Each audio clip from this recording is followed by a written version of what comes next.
Poorly Thought Out Comics presents an open letter to religious people. You are idiots, and I hate you.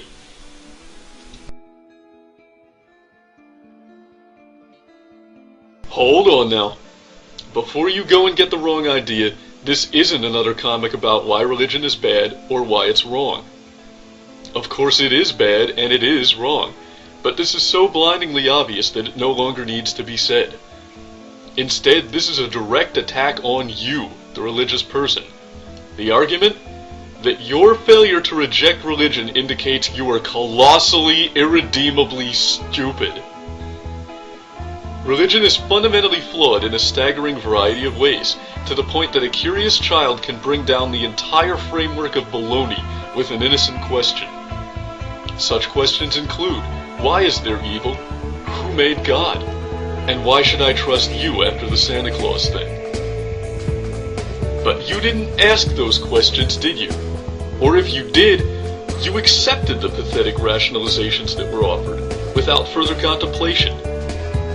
Perhaps you were afraid to ask, or even to think about it. Your comforting little worldview mattered more to you than the truth. But can this critical failure really be blamed on a fear of the consequences of religion being wrong?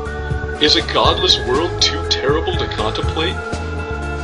The idea that Santa Claus isn't real is also unpleasant, and this provides a deterrent to disbelief, but not a significant one. God doesn't even bring people presents. In fact, in most religions, he's kind of a jerk. Plagues and laws and smiting and eternal torture. Is this really so attractive an idea that people cannot let it go? Perhaps disinterest is the only real problem. After all, if a man can't read Greek, that doesn't make him stupid. It simply means he doesn't care to read Greek. But can a lack of interest in the fundamental nature of reality really be justified in this way? Maybe so.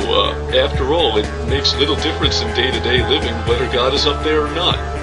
And yet, shouldn't the fact that God's existence has no major consequences itself raise a red flag? The idea that a being with immense powers exists, but never tampers with the world in a noticeable way is an absurdly childish hypothetical scenario. It's, I'm not touching you, on a cosmic scale. Granted, we used to see a lot more evidence of God's tampering than we do today. Lightning, disease, floods, butterflies, the sun. But even then, a bunch of inexplicable things hardly adds up to a big magical man you can't see. And of course, all this evidence wilted and died with sufficient rational inquiry. The sun and stars turned out to be big nuclear furnaces. Diseases and butterflies are now well understood, and lightning is just an electrical discharge. Indeed, from leopard spots to pregnancy to the shape of the earth, religion has been proved wrong, wrong, wrong. It would take an idiot not to see a pattern in this, and that's exactly what you are.